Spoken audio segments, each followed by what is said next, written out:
governo, nós vamos tirar da gaveta o plano de carreira do funcionário da Prefeitura de Jandira, para atender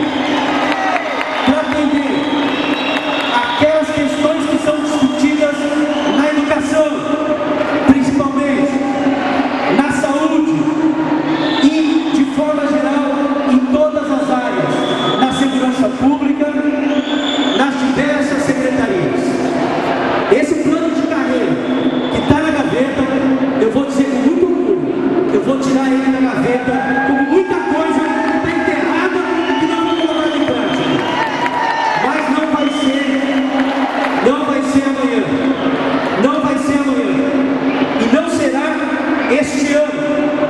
Eu quero ser sincero, nós vamos fazer a discussão do plano de carreira, do magistério, dos educadores, do pessoal da Guarda Municipal, de todos os setores. E nós vamos preparar esse plano de carreira para com condições de aplicar. Porque não adianta eu, como prefeito da cidade, os vereadores fazerem uma lei e ela não ser praticada. Portanto, o plano de carreira nós vamos preparar com condições de aplicar na prática, para que os funcionários tenham entendimento de que aquilo que ficou 10 anos parado, nós vamos colocar em prática o plano de carreira, que é um sonho de muitos trabalhadores aqui, e eu sei disso. Seja os profissionais da educação que vem discutindo há muito tempo o plano de carreira, seja os trabalhadores da saúde que vem discutindo há muito tempo. E eu falo sempre, eu faço referência aos educadores, aos nossos profissionais da educação, porque eles aprimoraram muito esse plano de carreira. Só que eu quero compartilhar com os funcionários. Nós pegamos uma herança de uma administração e de outras administrações que engavetou muita coisa. E nós estamos colocando de fato a casa em obra. A casa não está em obra ainda. Nesses 100 dias de governo, nós podemos avançar em algumas coisas assim.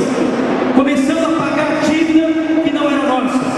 Os próprios funcionários aqui têm consciência que em dezembro do ano passado, em outubro do ano passado, fizeram empréstimo para poder garantir alguns pagamentos de dívida no Bradesco ou em outros bancos, descontaram da folha de pagamento de vocês, mas não pagaram o banco.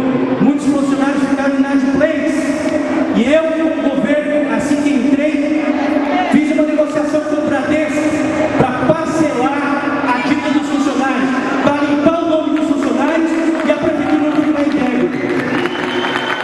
Quase mais de 500 mil reais que vocês, em boa fé, fizeram empréstimo, mas a prefeitura não repassou o dinheiro do consignado para o banco que vocês fizeram empréstimo.